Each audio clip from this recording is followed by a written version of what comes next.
यज्ञदानतपःकर्म न त्याज्यं कार्यमेव तत् यज्ञोदानं तपश्चैव पावनानि मनीषिणाम्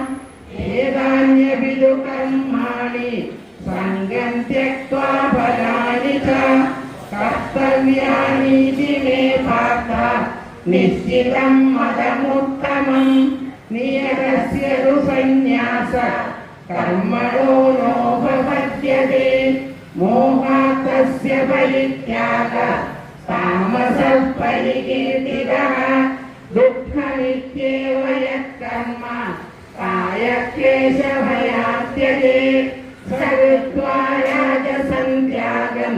नैव त्यागफलं लभेत् कार्यमित्येव यत्कर्म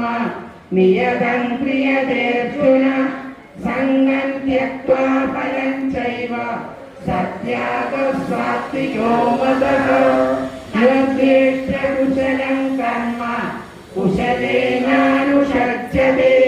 त्यागी सत्त्वसमाविष्टो मेधावी छिन्नसंशयः न हि एकविधा शक्यं त्यक्तुं कर्मण्यशेषतः यस्तु कर्मफलत्यागी स त्यागीत्यभिधीयते अनिष्टमिष्टं मिश्रं च त्रिविधं कर्मणः फलम् भवत्याज्ञाहिनां प्रेत्य न तु सन्न्यासिनां वदे पञ्चैतानि महाभागो कारणानि निबोध मे साङ्गे कृताङ्गे प्रोक्तानि शीघ्रये सर्वकर्मणाम् अधिष्ठानं तदा कर्ता करणं च पृथग्विधम् विविधाश्च पृथक्चेष्टा दैवं चैव प्रपञ्चमं शरीरवाङ्मनोभिर्य कर्म प्रारभते ततः न्यायं वा विपरीतं वा पञ्चैवेतस्य हेतवः तत्रैवं सविकर्तारम् आत्मानं केवलं तु यः पश्यत्यकृतबुद्धित्वान् न सर्वस्य दुर्मतिः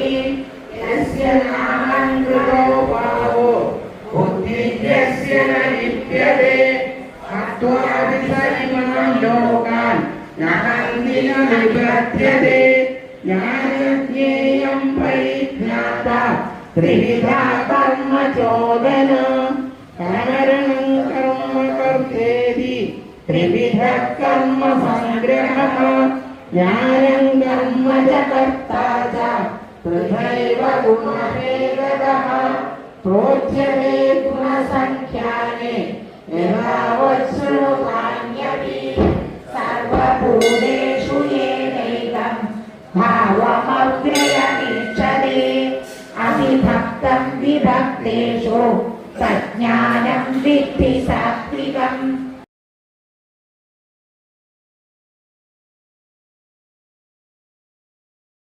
समासेनैव कौन्तेय निष्ठाज्ञानस्य या परा बुद्ध्या विशुद्धया युक्तो धृतात्मानं नियम्यय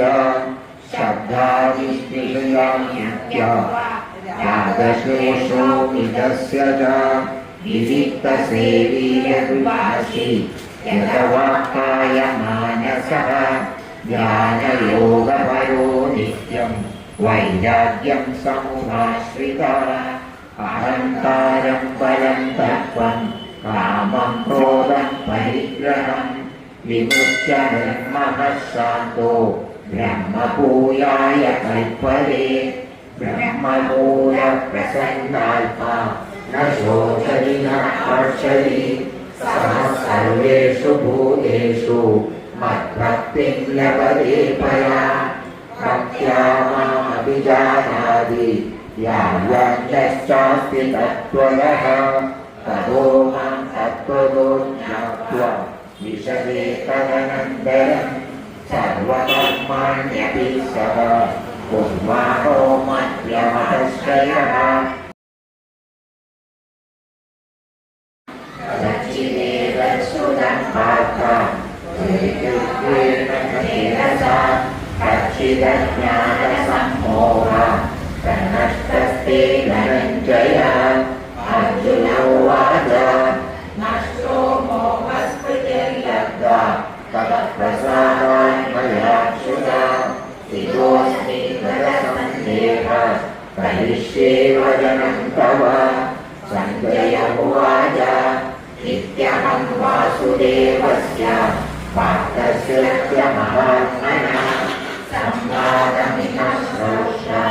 अद्भुतं रोमहर्षणम् व्यासप्रसादात् श्रुतवान् एतत् गुह्यमहं परम् योगं योगेश्वरात् कृष्णा साक्षात् कथयतः स्वयं राजन् संस्मृत्य संवादमिममद्भुतम् केशवार्जुनयो पुण्यं दृश्यामि च मुहुर्मुहुः तच्च संस्कृत्य रूपमत्यद्भुतं हरे विस्मयो मे महान् राजन् दृश्यामि च पुनः यत्र योगेश्वरः कृष्णो यत्र पार्थो धनुर्धरः तत्र श्रीविजयो भूये ध्रुवादिर्मतिर्मम